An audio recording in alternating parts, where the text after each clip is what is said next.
Hemos tomado la señal. No se nos asuste.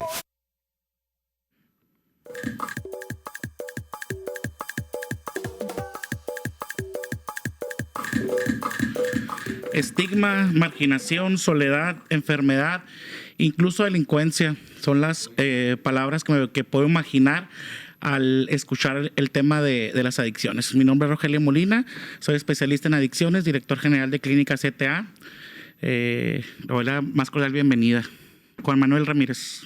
Hola, buenas tardes, noches ya. Pues yo soy Juan Manuel, soy psicólogo, soy encargado del área de psicología de la Clínica CTA. Y sí, estamos aquí para hablar de las adicciones, desmenuzar un poquito todo lo que involucra ese mundo, ¿no? Gracias. Hola, buenas tardes. Precisamente en eso estaba ahorita pensando, ¿no? Que el estigma que tenemos mediante estas personas o ante estas personas, ¿no?, que consumen es muy elevado y muy de conciencia social, siempre está ahí, ¿no? El que no hace nada, el que no trabaja, el que siempre está aislado, no quiere nada de eventos familiares ni nada, pero en fin, todo engloba a la adicción, ¿no?, a esta enfermedad. Soy Marlene Mendoza, consejera en adicciones. Ánimo. Gracias, Marlene.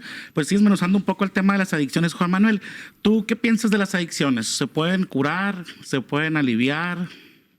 Entonces, se pueden tratar. Se pueden tratar, ok. De hecho, dentro de, por ejemplo, los grupos de autoayuda, de especialistas, se maneja ese término de que no hay un adicto curado, hay un adicto sin consumo que está en tratamiento, ¿no?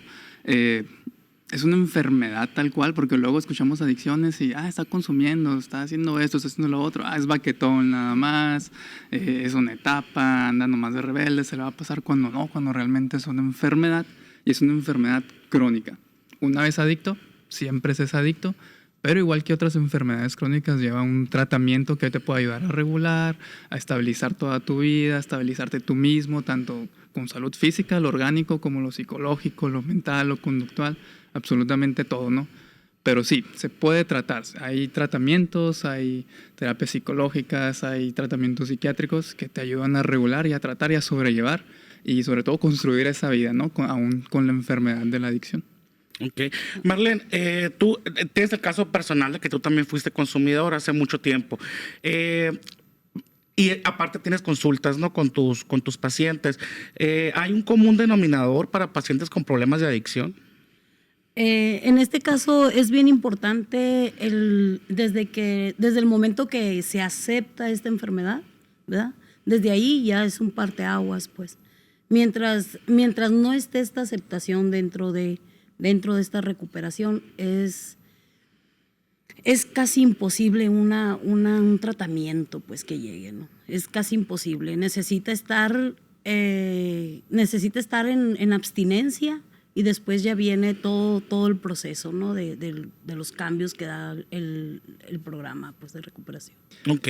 Y aquí entra uno de los primeros estigmas, ¿no?, que es lo que dice Marlene, que es esa conciencia de, ok, estoy mal, que es lo que es tocar fondo, ¿no? Que muchas veces ese tocar fondo está el estigma, está la creencia errónea de que, bueno, necesito estar en la calle, necesito quedarme sin dinero, sin casa, sin familia para tocar fondo, cuando no es cierto, pues. El tocar fondo es nada más darte cuenta que estás mal. Si bien el quedarte sin casa te va a ayudar a tocar fondo, pues qué bueno, ¿no? Dentro de todo lo malo, qué bueno que te ayuda a tocar fondo, pero tocar fondo es eso, pues después de una vida o de años cayendo, tocar suelo por primera vez en tu vida es lo mejor que te puede pasar, ¿no? Yo les digo mucho a los pacientes, una vez que tocas fondo nomás hay un camino y es para arriba, ¿no? Entonces, ese es uno de los estigmas. Muchas veces espero a que todo esté mal para hacer algo al respecto, cuando no, pues. Y muchas terapias dentro de centros de tratamiento, de clínicas de tratamiento de adicciones, por eso son las dinámicas grupales, porque muchas veces a lo mejor llega un paciente sin tocar fondo, sin darse cuenta, sin tener esa conciencia, y ahí, bueno, estoy escuchando a alguien que ya pasó por todo esto, a lo mejor pasó por lo que yo estoy pasando, y ahí es donde, wow, me doy cuenta que estoy mal, ¿no? Pero sí, ese es uno de los estigmas que más escucho de, pues es que ya está fondeando, que dicen, ¿no? Sí. Coloquialmente. Y se imaginan ahí al tipo sin camiseta con una cobija en el hombro caminando en la calle, cuando no es cierto. Pues hay personas que viendo a alguien estando mal, tocan fondo. Porque muchas veces, por ejemplo, cuando es muy el tocar fondo, por ejemplo, yo que atiendo familias directamente, familias de consumidores, luego dice, es que, o sea, ¿cómo lo dejo en la calle? ¿No? O sea, no entienden esta parte de lo que es tocar fondo, porque sé cómo lo dejo en la calle, cómo lo dejo sin hogar, cómo lo dejo sin familia, o sea, no puedo, realmente quisiera hacerlo, pero siempre me gana el amor de mamá, ¿no? Y yo le digo, espérame, es que el tocar fondo no es eso, o sea, el tocar fondo es que el paciente realmente se dé cuenta y hay una parte en la que puede perder todo. Y claro, las terapias de grupo son muy importantes porque hay pacientes que llegan todavía a tratamiento con la negación o con la idea de que pueden volver a consumir, ¿no? Entonces, es cuando se reflejan en esta parte con otros pacientes en grupo y es cuando dices, ¿sabes qué? Pues yo también ya toqué fondo, ¿no? Y desde ahí ya pueden empezar a subir, ¿no?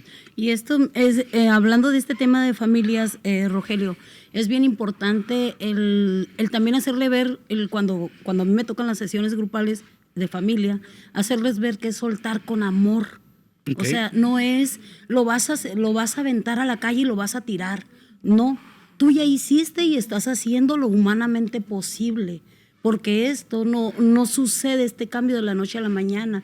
El tocar fondo, yo hay veces que le digo a mis pacientes, les digo, ¿quieres más fondo? Todavía no te das, que traes hasta acá la shit, o sea, hasta acá, hasta las narices, y todavía dices, no, estoy muy bien.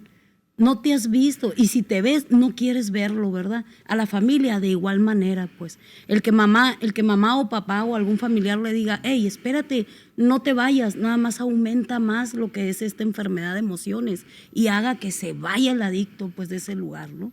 Entonces, también tiene que ver esto, y es lo que tratamos en CTA, en la clínica, el conjunto de cómo va al mismo giro familia y paciente, pues, también. Entonces, es decirle, sí, lo vas a soltar con amor, amor adulto, ese amor incondicional que tú le tienes, se va a transformar en recuperación para tu familia y para tu enfermo, ¿no? Es bien importante este punto, pues. No es, te voy a contar algo, dice, no es que vea a mi pareja ebrio, tirado o drogado y lo quiera jalar, me voy a lastimar yo, dice la mamá. Ahora voy y le llevo una cobijita y lo tapo donde se quede, pero yo ya no me lastimo cargándolo.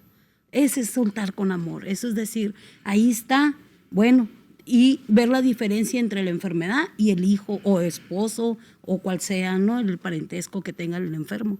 Es muy importante este tema cuando veo a las familias, cuando nos tocan las reuniones estas familiares, decírselos bien claro, ¿no? Porque sí hay mucho de que dicen, es que se me hace muy difícil, Marlene.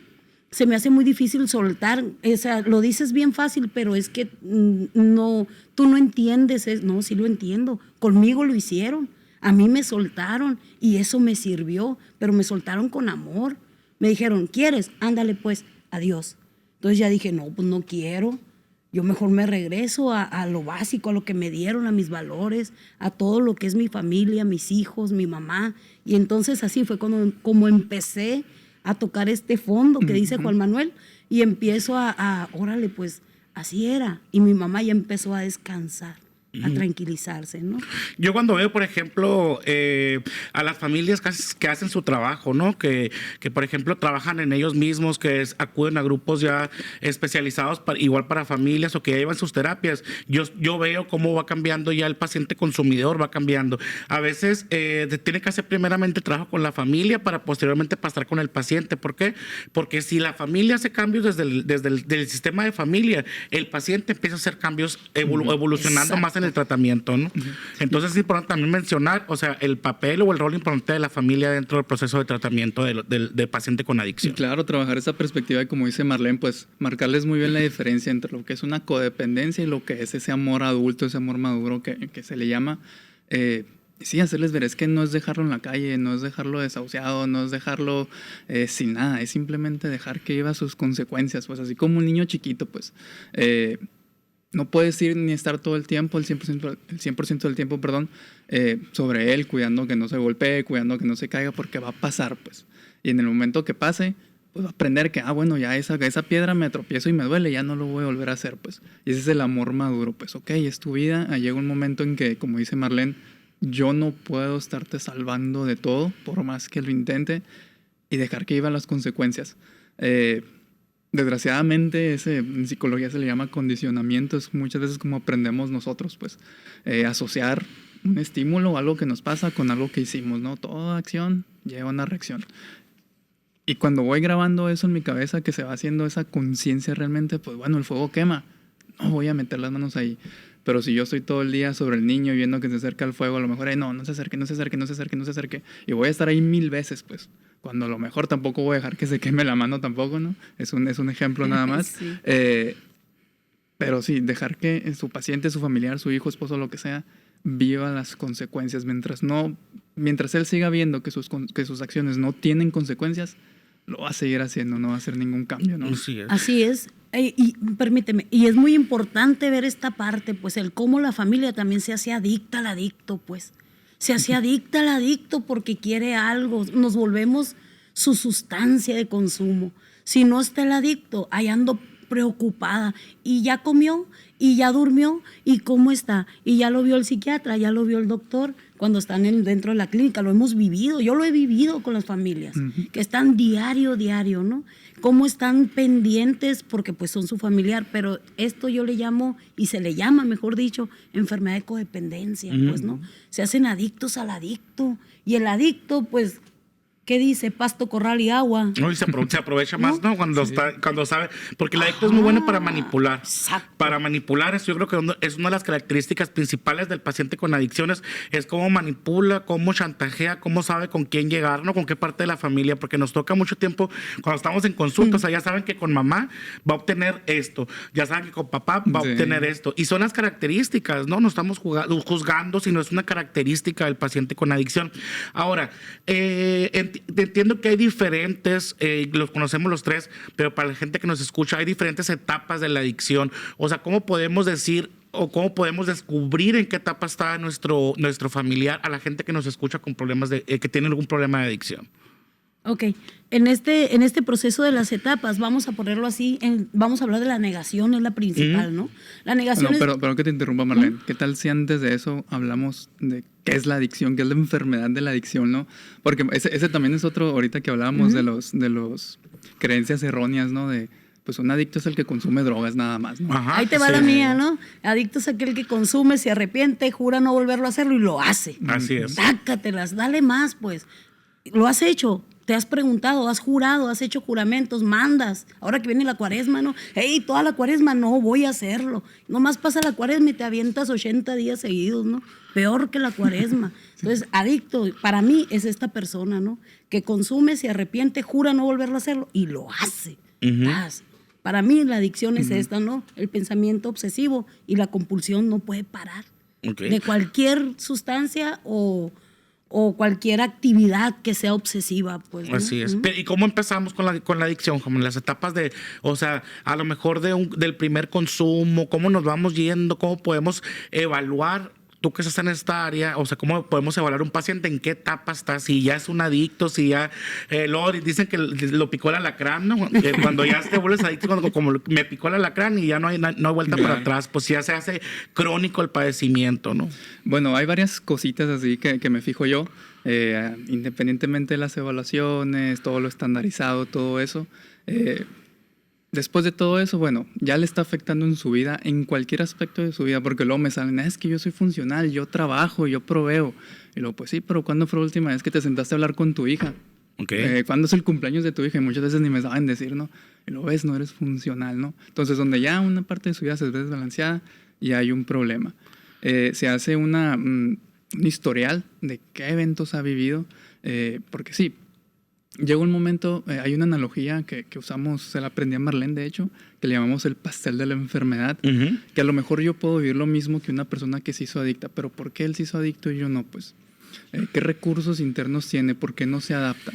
En el momento, muchas veces, hace poquito tuve un paciente y le explicaba esto. Pues es que yo nada más me tomo un bote, me fumo un gallo cuando estoy estresado. Bueno, se supone que debes de tener la habilidad de relajarte tú solo sin necesidad de nada. Entonces, o regularte, ¿no? O regularte. En el momento en que tomas algo externo para sentirte bien, ahí ya valió. Okay. Este pastel de la enfermedad, es un ejercicio así rapidito. Lo trabajamos mucho con los pacientes para que vean cómo se va formando, porque la enfermedad de la adicción se va formando desde que nacemos, ¿no? Y se imaginan un pastel de 3 pisos, ¿no? Y así como un pastel necesita ingredientes, huevo, harina, sal, azúcar, mantequilla, etcétera, etcétera, la enfermedad va requiriendo sus ingredientes. Entonces, en la niñez, ¿qué necesita vivir un niño que lo pueda volver adicto? No, pues abuso, violación, ausencia de padres, divorcio, cambios de casa constantes. Crece ese niño, entonces, ¿qué sigue viviendo ese adolescente que lo pueda volver en una persona adicta? Bullying, puede ser la pérdida de algún ser querido, puede ser divorcios, todos los eventos que pueda vivir una persona, ¿no? Y bueno, esa persona crece, se convierte en un adulto que trae arrastrando todo eso que acabamos de mencionar. ¿Y qué vive un adulto en su vida que lo pueda volver adicto? Pérdida de trabajo, el divorcio, pero ahora divorcio de él, no sé, pérdida de algún familiar, algún hijo, algún duelo, etcétera, etcétera. Entonces ahí ya tenemos el pastel formado. Y ahora imagínense cómo se ve ese pastel con el puro pan. Se ve feo, ¿verdad? Le faltan los adornitos. Entonces ahí es donde vienen. ¿En qué me convierto? No me gusta que se vea esto que estoy cargando. Entonces, ¿con qué lo tapo? ¿Qué adornitos le pongo? No, pues me vuelvo una persona manipuladora, en una persona hostil, en un ladrón, en una persona agresiva, irresponsable, floja. Todos esos adjetivos que va agarrando un adicto, que es la conducta adictiva. Y tenemos todo el pastel formado de la enfermedad de la adicción. Pero a esa pastel le falta algo, que son las velitas. Entonces, las velitas es todo a lo que soy adicto. Y es una manera de crear conciencia de qué es lo que abarca la enfermedad. Porque, por ejemplo, nosotros en la dinámica que tenemos en la clínica, que está la modalidad de internamiento, yo les digo, bueno, ya te internaron aquí, ya te quitamos las velitas, no hay droga aquí, no te puedes drogar, pero sigues siendo adicto. No, pues sí, porque me queda todo el pastel, ¿no? Y eso es lo que trabajamos nosotros, pues. Y eso es todo lo que es la enfermedad, ¿no? Y ahí es donde entra terapia, pues también, ¿no? Que entra con los asuntos inconclusos que trae dentro, pues de la mezcla, ¿no? Que fue abusado a los 5 años, a los 6, no todos son el caso, ¿verdad? Por la mayoría. O que hubo divorcio de padres a los 8 o 10 años y lo resintió y no lo trabajó nunca porque lo tapó con actitudes ingobernables y todo esto. Entonces, desde ahí, desde el momento que acepta que es una persona abusada o una persona aislada y todo esto, empieza ya a trabajar porque es ingobernable, porque es mentiroso, porque es manipulador. Y ahí es cuando empieza a desvanecerse y entra, ¿no?, el cambio. Oye, Juan Manuel, ¿te ha tocado recibir pacientes en consulta que no tienen esas características? O sea, que nunca tuvieron una familia disfuncional. Es más, pudiera decir que fue una familia muy completa, muy unida, que tuvieron valores desde la infancia, que tuvieron buena educación, sin esos problemas. Pues te ha tocado atender adictos así. Sí, muchísimos. Y es donde les marco la diferencia, pues donde uso esa preguntita, ¿no? El ¿para qué consumes? ¿Para qué te tomas el bote?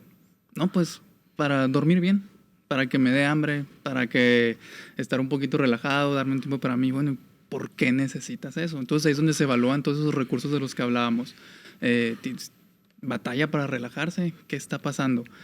Porque sí hay muchas personas que tienen un historial que no empieza desde la infancia ni la adolescencia, que a lo mejor tienen un año, pero bueno, ¿qué pasó en ese año? Que de repente hubo ese declive, que empezó a necesitar cosas externas, que no se fue adaptando. Muchas personas, volviendo al ejemplo del pastel, ¿no? Y también aplica para estos casos, van por la vida aguantándose nada más. Y yo les digo, es que algo que aguanta en algún momento se va a romper, va a ceder. No se trata de aguantar. Por eso hay personas que a lo mejor duran 10, 11, 12 años sin consumir. Llega un momento en que hay una recaída y siempre esas recaídas son las más fuertes, ¿no, Marlene? Así es. Porque, pues sí, duraron 10 años, pero duraron 10 años aguantándose sin trabajar todo lo que hablábamos que está dentro del pastel, ¿no? Y truenan en algún momento. Entonces, con pacientes de ese tipo que a lo mejor no vivieron algo, bueno, se está acumulando mucho estrés. ¿Qué cambios hubo en ese año? A lo mejor sí lleva un año que empezó con todas esas conductas disruptivas. ¿Qué pasó? Lo corrieron del trabajo, a lo mejor vivió un divorcio. Entonces llegó un momento donde se enfrentó a algo que nunca se había enfrentado antes. Y a lo mejor por eso mismo que nunca se enfrentó antes, no generó esos recursos, no desarrolló esa resiliencia, esa capacidad de adaptarse. Y bueno, recurre a algo externo, ¿no? Pero sí, la adicción no perdona absolutamente nadie. O sea, siempre es un riesgo latente. Si no tenemos esas capacidades, esa estabilidad emocional, esa inteligencia emocional, porque a todos nos pasan cosas. No se trata de ver a mí me pasó algo peor que a ti, a mí me pasaron cosas más fuertes. No, se trata de la capacidad de adaptarse a esa persona, que precisamente es lo que basamos la terapia, ¿no? De genera esos recursos. Tu vida no significa que después de un tratamiento va a ser perfecta. Para nada. Y luego todavía hay pacientes que biológicamente vienen predispuestos a usar drogas, ¿no? Que vienen biológicamente predispuestos, que será para otro tema ese que es bien importante también eso, pero hay pacientes que realmente biológicamente necesitan la sustancia. ¿Por qué? Porque traen un trastorno, por ejemplo, que es el más común, el trastorno por déficit de atención con hiperactividad. O sea, que Dualidad. las encuestas nos marcan que de 10 adictos, 6 van a tener TDA. Entonces, y es bien importante ver y hacer una evaluación con el paciente para ver dónde proviene la adicción, porque muchas veces se autorregulan o se autocuran pues con la sustancia. O sea, es tanta la inquietud, a lo mejor el estrés que tiene en el cuerpo, la ansiedad, la falta de concentración, que luego viene una sustancia o se la presentan en edad de adolescente y pues se hacen inmediatamente casi que con 2, 3 consumos se hacen adictos, ¿no? Entonces, es bien interesante todo ese tema que nos va a dar para mucho es hablar todo ese tema todavía. Enfermedades duales, ¿no? La Dualidad. patología dual, así es, Así patología es. dual de cada paciente. Y aparte la patología, luego vi la comorbilidad, ¿no? Por el alcoholismo me fregué el riñón y es un Todo show, un güey, universo, tratar. sí. Es un show tratar. Entonces mencionábamos esta parte de cómo se va haciendo el paciente, pues va creciendo con esas actitudes y se va convirtiendo hasta lo que vemos ya llegar a tratamiento. Todas las drogas son iguales, Marlene, o hay algunas que son más fuertes, otras menos fuertes. O sea, ¿qué crees que se enferma? Hay dos- ¿Es la sustancia? ¿Es el cerebro? ¿Es...? Mira, yo siempre he respondido esto, ¿no? Hay 2 tipos de drogas, blandas y duras. Las blandas, vámonos con el alcohol. El alcohol también es una droga, ¿no? El alcohol es una droga legal, igual que el tabaco. Después vienen las ilegales, que son pues las que conocemos, ¿no? Marihuana, cocaína, cristal, metanfetamina, fentanilo, todo esto. Y para ser conciso, en sí, todas dañan, todas chingan, pues, ¿no? Todas dañan. Pero para mí en especial, yo te puedo decir, la más cruel es el alcohol. El alcohol, ¿por qué? Porque tarda años en darse cuenta que se fue de declive, porque sigue trabajando. O que tienes un problema Aunque con el tienes alcohol, un ¿no? problema, y no te diste cuenta cuando, lo voy a decir, ¿eh? No te diste cuenta cuando orinaste en la sala de tu casa. Ajá. Y pasó tu nieto, pasó tu hija y te miró y dices tú, todo está bien, ¿no? Soy licenciado, soy notario, soy juez, no hay pedo, no pasa nada. Sí pasa, cabrón. Porque normalizamos. Ajá. El alcohol está normalizado. Porque- Así como quieren normalizar el uso de marihuana, ¿no? Ajá. O sea, lo queremos hacer igual. Ahí te va. Entonces, para mí, esa es la más cruel. Para mí, ¿no? En mi punto de vista y en lo que yo he observado en mis años trabajando con enfermos alcohólicos, blandos y duros, ¿no? Como Ok. quieras. Pues los demás ya son como que 5 años te dejan bichi, te dejan sin nada, sin casa, sin ropa, sin carro, sin dinero, sin familia. O sea, en la calle prácticamente. En menos de 5 años. Entonces, ¿cuál es la más peor? Todas. Para mí, todas, ¿no? ¿Cuál es más dañina? Todas. Todas. No, yo no descarto ninguna. ¿A qué edad es más dañino que las consuman? A la edad que sea. Ujú. A la edad que sea. ¿Quién los agarra? Todo tipo social. O sea, no mide. Ajá. Porque la familia, luego dicen, hay varias características en los adictos, como el que no trabaja, que anda en la calle, que anda robando, que es delincuente, que es como la característica, ¿no? Entonces, hay usuarios de drogas, por ejemplo, de alcohol y de marihuana, que realmente tienen un trabajo estable, van y vienen, toman su día de descanso, toman 2 veces por semana o a lo mejor todos los días, ¿no? Pero un 6 cada día, entonces no se nota mucho. Y la marihuana igual, a lo mejor usamos la marihuana para relajarnos, para salir a trabajar, para esto, para lo otro, y no hay tanto pedo pues con la familia, o sea, no es tanto. ¿Por qué? Porque esto es a cierto punto funcional. Por ejemplo, en el caso de marihuana, a mí me ha tocado atender pacientes con puro uso de marihuana que están completamente deschavetados.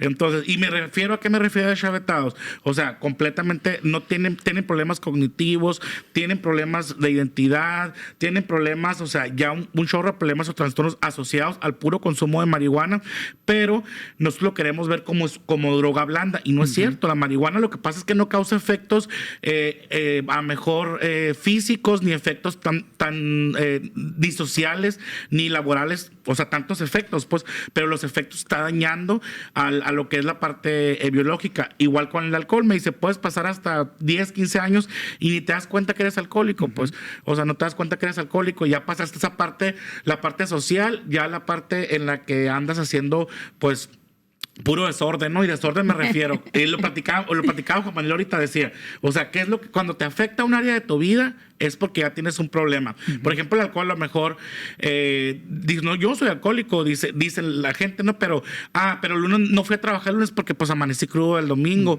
O a lo mejor, pues tuve un pequeño choque, me paró la patrulla y me tuvieron que llevar a una comandancia, ¿no? A pagar una multa, pero no tengo un problema de adicción. Con el alcohol, por ejemplo, a lo mejor me gasté parte de la semana del mandado de mis hijos, pero no tengo un problema. Se enfocan en la cantidad también, sí, pues que yo nomás me tomo un bote. O me dedico nada más, pero yo trabajo toda la semana de lunes a viernes y nada más tomo viernes, sábado y domingo. Y el lunes pues ya me voy igual. Pero no te das cuenta del presupuesto que gastas en el alcohol, que todo eso influye, ¿no? Que todo eso influye en el momento de hacer una evaluación a los pacientes usuarios, ¿no? Entonces, y la marihuana está igual, o sea, la quieren hacer también droga blanda porque físicamente no es de tanto impacto, pues. Me imagino, por ejemplo, que a lo mejor el cristal, el heroína, el fentanilo tienen muchísimo más impacto, tanto físico porque empieza a adelgazar, porque no quiere comer, porque deja de trabajar. Por ejemplo, en el caso del cristal, pues tienes que estar fumando todo el día para satisfacer esta parte física, ¿no? Lo que te está pidiendo físicamente. Entonces, es importante ver, o sea, como dice Marlene, que todas las drogas te hacen daño, pero sí cada una va generando impacto, porque hay impacto físico, el impacto laboral, el impacto con la pareja, el impacto familiar, con los hijos, etcétera. O sea, eso es lo que tratamos de medir, ¿no? El impacto que genera la sustancia. Sí, el comparar qué sustancia es peor, cuál es menos dañina. A mí se me hace muy tonto, pues a mí me preguntan eso y bueno, ¿qué te duele más? ¿Un gancho al hígado o un puñetazo en la cara? Los dos te van a doler, simplemente son diferentes, ¿no? Sí. Cambió el lugar donde te lo dieron. Y diferente sí, dolor. Si acaso lo más peligroso, por así decirlo, sería eso, ¿no? Las sustancias que están más normalizadas. Pero sería el minimizarlas, ¿no? Sí, el minimizarlas.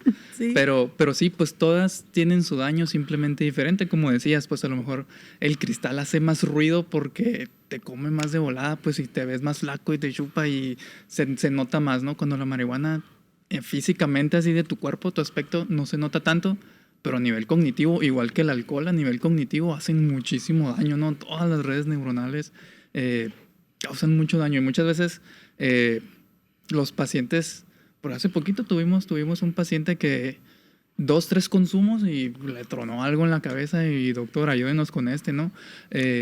Porque sí, todo es una moneda al aire, ¿no? Nuestro organismo responde diferente dependiendo de qué le metamos. Y por ejemplo, la marihuana que se minimiza mucho y que es medicinal y que allá en Estados Unidos es legal y que esto y que lo otro, para empezar de que estás enfermo que necesitas fumarte un gallo, ¿no? Y segundo, no es lo mismo, pues. Muchas veces la marihuana que está ligada con la esquizofrenia, tú no sabes si tienes ese gen, ese factor genético de la esquizofrenia, y puede que alguien en tu linaje familiar hace 200 años haya tenido esquizofrenia, y cómo vas a saber eso, ¿no? Porque muchas veces no es del familiar directo, pues claro. ¿No? De 100 años para atrás. Sí, y ahí lo puedes traer. Y pues. ese puede ser muchísimo tema. Pero creo que lo vamos a dejar por hoy. Les agradezco mucho que compartieran conmigo esta charla. Les agradezco mucho de verdad. Y creo que este tema es para largo y vamos a tener, yo creo, más sesiones seguidas aquí en Guachapori. Ok, pues muchas gracias, Rogelio, por la invitación y pues ánimo. Pues muy bien, igual, muchas gracias. Ahí vamos a estar atentos para la próxima invitación a ver de qué hablamos de este universo. Es que hay mucho, hay bastante tema. Yo creo que los trastornos que derivan del consumo también estaría bien. No, y es que este tema es muy largo para hacerlo en media hora, pues 1 hora. La verdad es demasiado, ¿no? La adicción, cuidado, o sea, cuidado con minimizarla, ¿no? Así es. Pues gracias.